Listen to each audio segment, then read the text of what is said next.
کے نام سے مخاطب کو محمد نہیں کہتے عام طور پہ. اس کے والد عبدالوہاب نے اس کو شہر سے باہر نکال دیا، علماء نے اس کا بائیکاٹ کیا. بہرحال یہ بھٹکتے بھٹکتے نکلے جناب.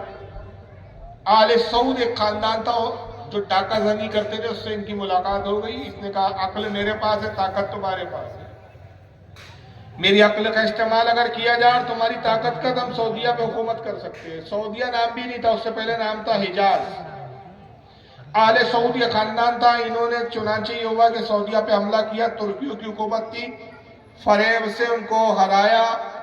وہ ایک لمبی داستان ہے، میں تفصیل میں نہیں جا رہا. اور سعودیہ عرب پہ انہوں نے قبضہ کیا.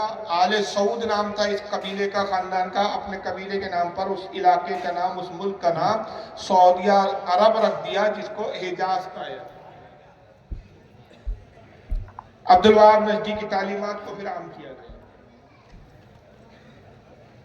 ہندوستان کے ایک مولوی گزرے، مولوی اسماعیل دہلوی.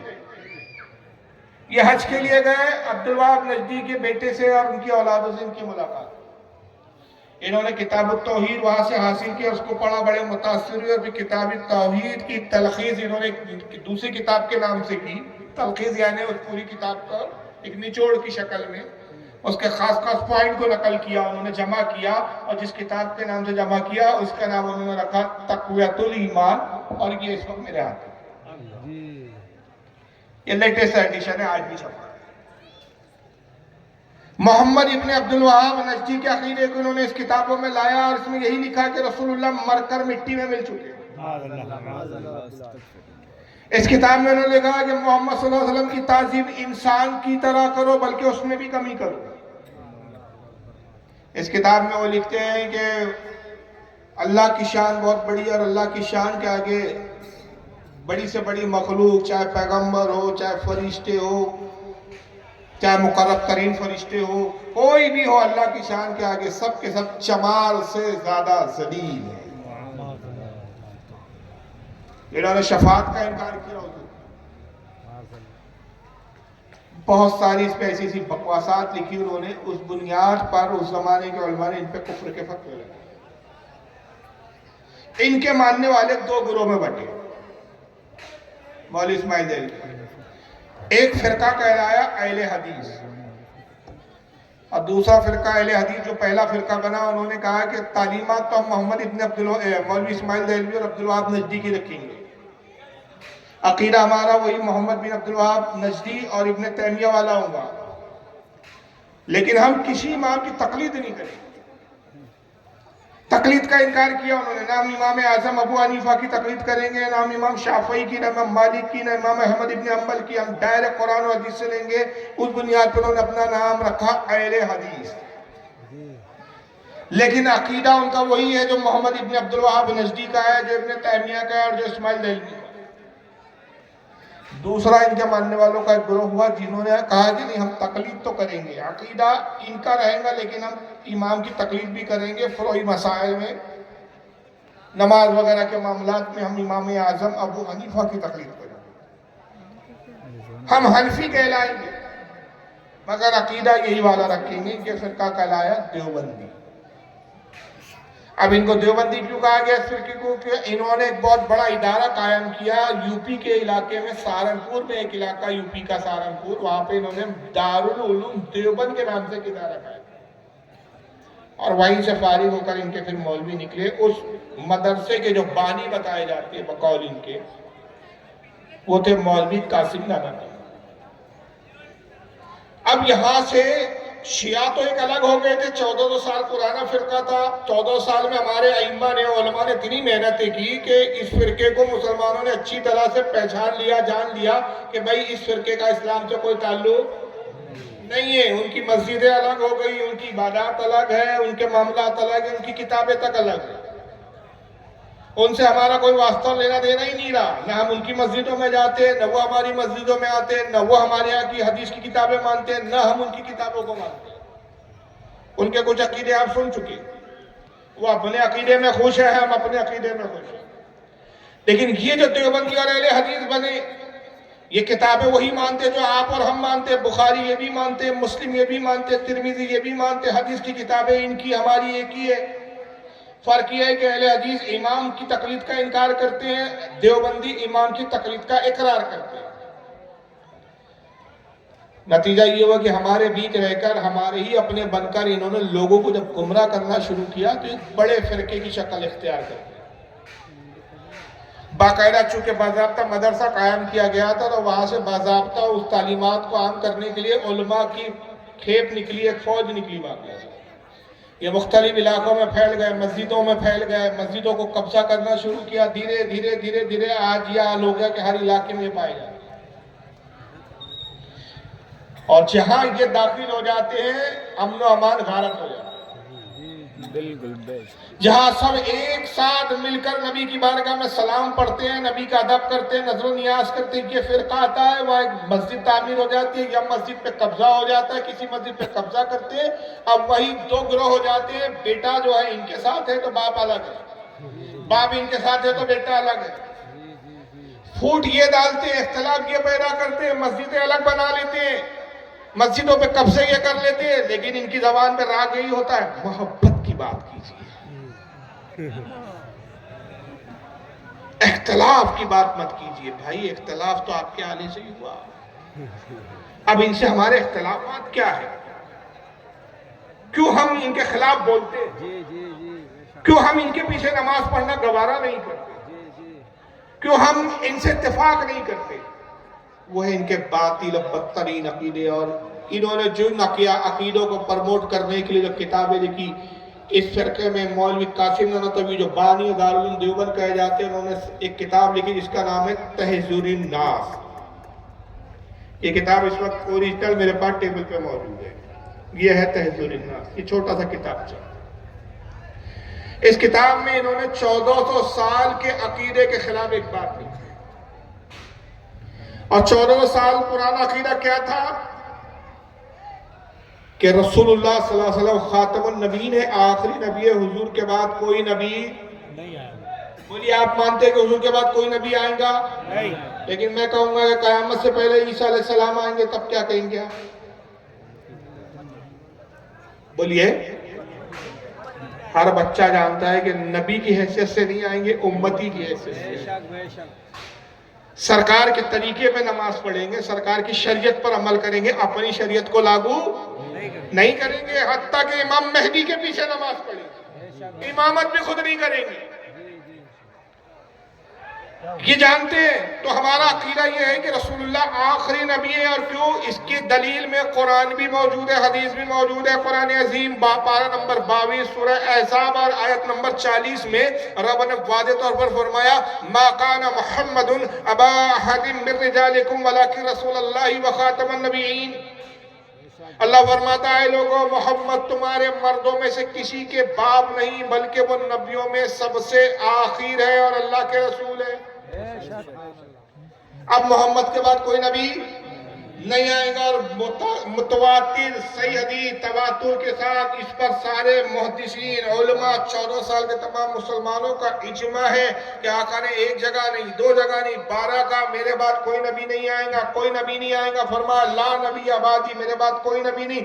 یہاں تک کہ حضرت عمر کی فضیلت بیان کرتے ہوئے آقا کہتے ہیں کہ حضرت عقبہ ابن عامر کہتے ہیں سمعت رسول اللہ صلی اللہ علیہ وسلم، میں نے اللہ کے رسول صلی اللہ علیہ وسلم کو کہتے ہوئے سنا، آقا نے فرمایا یقول لو کانا من بعد نبی لکان عمر ابن الخطاب لا نبی آبادی، کہ اگر میرے بعد کوئی نبی ہو سکتا تھا تو وہ عمر ابن خطاب ہوتا،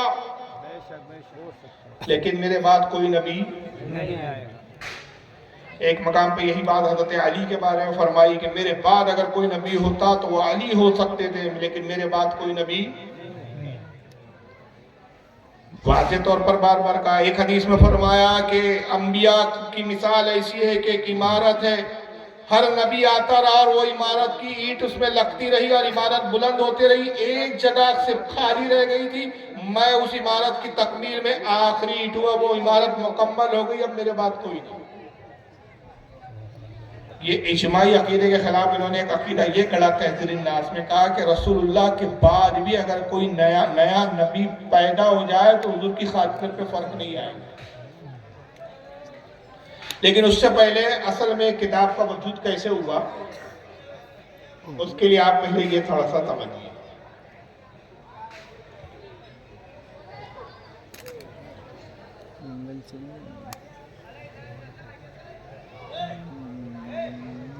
یہ کتاب ہے ان کے حالات پر لکھی ہے مولانا قاسم نانوتوی.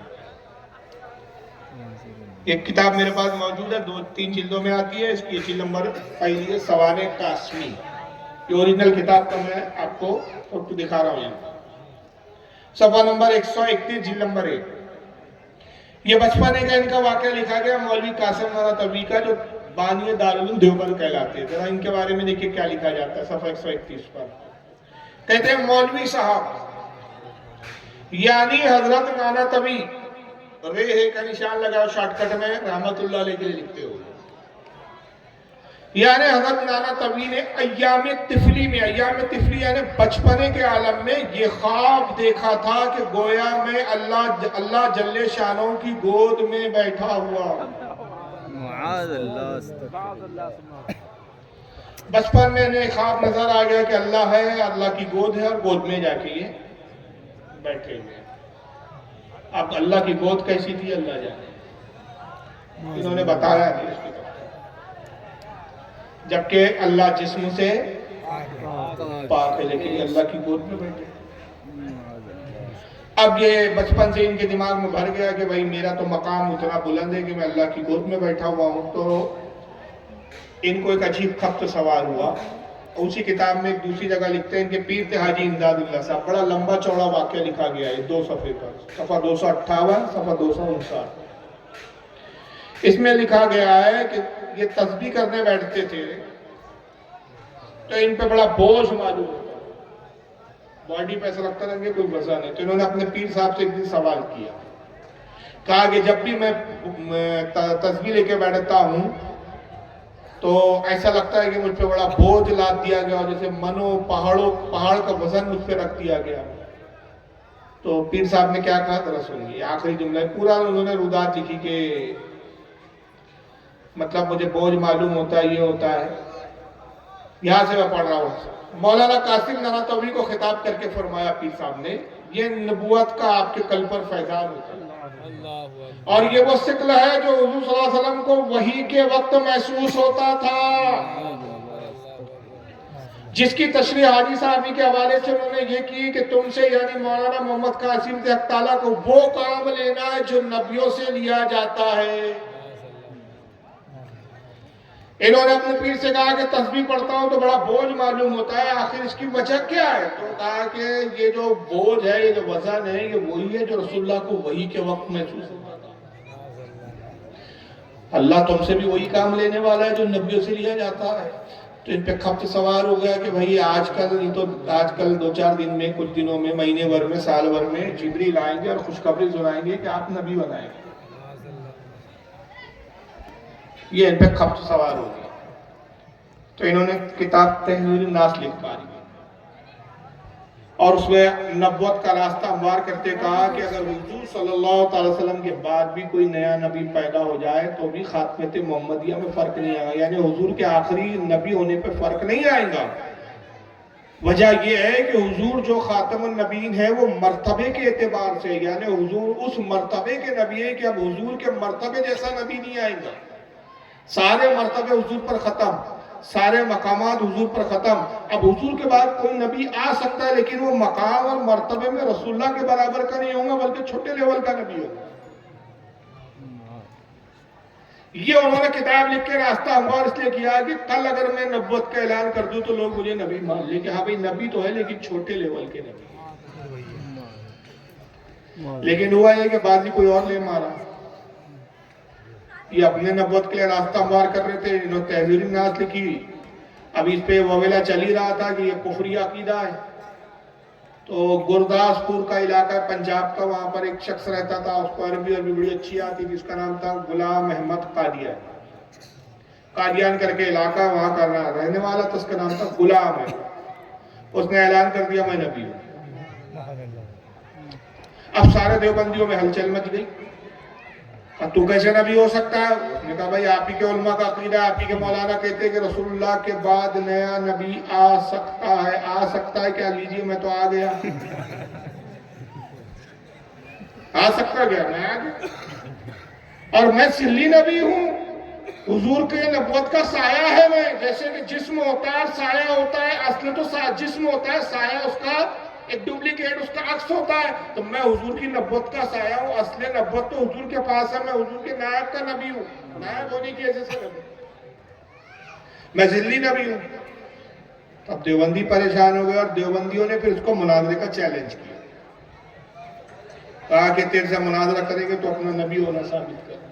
حالانکہ سب سے پہلے یہی غلطی تھی کہ کسی بھی جھوٹے نبوت کے دعوے دار سے اس کے نبوت کی دلیل مانگنا ہی کفر ہے۔ تو تبلیغی جماعت کے، دیوبندی جماعت کے بہت بڑے عالم تھے اس وقت، بقول ان کے، جن کا نام تھا مولوی عطا اللہ شاہ بخاری۔ نام پہ دھیان دے، پورا نام ہی پہ معاملہ گھومے گا، مولوی عطا اللہ شاہ بخاری، عطا اللہ نام تھا ان کا۔ اب ان سے جو کچھ مناظرہ ہوا، کس طرح سے مناظرہ ہوا ذرا آئیے اس کو سنیے۔ اس مناظرے کی مداد یہ دیوبندیوں کے ابھی حال ہی میں مرے ہیں، کچھ ہی عرصہ پہلے یہ قبر میں جائے گئے، اور انشاءاللہ ابھی جہنم کی سیر کر رہے ہوں گے اس وقت، پوری امید اور توقع یہی ہے۔ یہ انہوں نے مولوی طاہر کے ابھی کہا ہے دیوبندی جماعت کے، انہوں نے اس مناظرے کی روداد سنائی بڑے فخر کے ساتھ، اور یہ آڈیو ہے، ویڈیو نہیں ہے، یہ اس وقت ویڈیو پہ نہیں آتے تھے۔ اب سنیے ذرا، ایک سائیڈ میں وہ عطا اللہ بخاری کا میں نے فوٹو ڈالا تاکہ پتہ چلے کہ جنہوں نے غلام احمد قادیانی سے مناظرہ کیا تھا وہ یہ صاحب ہے، اور یہ جو دوپٹہ اڑے ہوئے ہیں یہ مولوی طاہر کے ابھی۔ اب آئیے ذرا سنیے۔ اب دیکھیے دلائل، قرآن سے اپنی نبوت ثابت کرتا ہے، کہتا مبشرم برسول یاتی من بعدہ اسمہ احمد، اللہ کے رسول خود بشارت دیتے ہوئے آئے تھے کہ میرے بعد ایک پیغمبر آئے گا، ایک رسول آئے گا ان کے بعد جس کا نام ہوگا احمد، میں غلام احمد کوئی رسول۔ حضرت مولانا عطا اللہ شاہ بخاری رحمۃ اللہ علیہ نے فرمایا، ارے بے وقوف بدر الذی خردما، آیت میں تو اسمہ احمد ہے اور تیرا نام ہے غلام احمد، آنے والے کا نام احمد بتایا گیا، تو احمد نہیں، تو غلام احمد ہے۔ تو قادیانی صاحب بولنے لگے کہ دیکھیے حضور، اصل نام ہمارا تو صرف احمد ہے، وہ تو ماں باپ نے غلام بڑھا دیا ہے، میرا پیور خالص نام تو صرف احمد ہی ہے، ماں باپ کی غلطی سے غلام بڑھ گیا، اس لیے اس غلطی کو چھوڑیے، جو خالص نام ہے وہ تو احمد ہی ہے۔ تو مولانا عطا اللہ شاہ بخاری رحمۃ اللہ علیہ نے فرمایا کہ اچھا، میں تو سمجھ رہا تھا کہ ایسا حادثہ میرے ہی ساتھ ہوا ہے، لیکن آپ کے ساتھ بھی ایسے ہی حادثہ ہو گیا، میرا بھی نام صرف اللہ تھا، یہ تو ماں باپ نے غلطی سے اس کے پہلے عطا لگا دیا تو عطا اللہ ہو گیا۔ میں سمجھ رہا تھا کہ تنہا میرے ہی ساتھ یہ حادثہ ہوا ہے، لیکن عجیب اتفاق ہے کہ آپ کے ساتھ بھی یہی واقعہ ہو گیا۔ آپ کا نام احمد تھا، غلام آپ کے ماں باپ نے بڑھا دیا، میرا نام اللہ تھا، عطا میرے ماں باپ نے بڑھا دیا، چلیے آپ بھی صحیح میں بھی صحیح، چلیے آپ بھی صحیح میں بھی صحیح، لیکن سوال پیدا ہوتا ہے جب میں اللہ ہوں تو نبی تو میں نے بنایا نہیں آپ کو، نبی بنے کیسے تو مانا تو پھر پھنسے کا پتہ رہ گیا۔ تو قادیانی احمق الناس، کیا کیجیے گا؟ عقل دیکھ رہے ہیں ان لوگوں کی، یہ مناظرہ کرنے بیٹھے اور اس سے کہا کہ تو نبی ہے، اس کی دلیل دے۔ سب سے پہلے تو یہ دلیل مانگنا ہی کفر ہے، اس لیے کہ ہمارا تو عقیدہ یہ ہے کہ اب کوئی آ کر سورج بھی پلٹا دے تو ہم اس کو نبی نہیں مانیں گے، ہمیں دلیل مانگنے کی کیا ضرورت ہے؟ کوئی آر کا میں نبی اور ہم کا چاند کے ٹکڑا دکھا، معاذ اللہ وہ فریب دے، نظر بندی کر دے، چاند کے 2 ٹکڑے ہمیں ہوتے نظر آتا، ہم کیا اس کو نبی مان لیں گے؟ نہیں مانیں گے۔ یہی تو ہوگا جب دجال آئیں گا تو کہیں گا میں خدا ہوں، دلیل کہیں گا مردے جلا دیتا ہوں، جنت اور دوزخ کا میرے ہاتھوں میں۔ اب جو جاہل ہوں گے اس وقت اس کی اسی چیز کو دلیل مان کے اس کو خدا مان لیں گے، مگر جو مومن ہوں گے کہیں گے بد وقت ہمارے نبی نے تیرے بارے میں بتا دیا تھا تو فریبی ہے، خدا زمین پر آنے سے پاک۔ تو یہ بنیادی چیزیں ہیں، ان کو بنیادی چیزیں نہیں معلوم اور جماعت لے کے چل رہے ہیں لوگ، اختلاف ان چیزوں پر ہے۔ تو عطا اللہ شاہ بخاری قادیانی کے سامنے بیٹھے، غلام احمد قادیانی سے کہا کہ تو نبی اس کی دلیل کیا ہے؟ اس نے کہا میری دلیل تو قرآن میں، اور تو قرآن عظیم کی آیت پڑھی، انہوں نے آیت پڑھی، صرف پارہ وغیرہ نہیں بتایا، میں بتا دیتا ہوں، پارہ 28 کی آیت تھی وہ، سورہ الصف آیت نمبر 6۔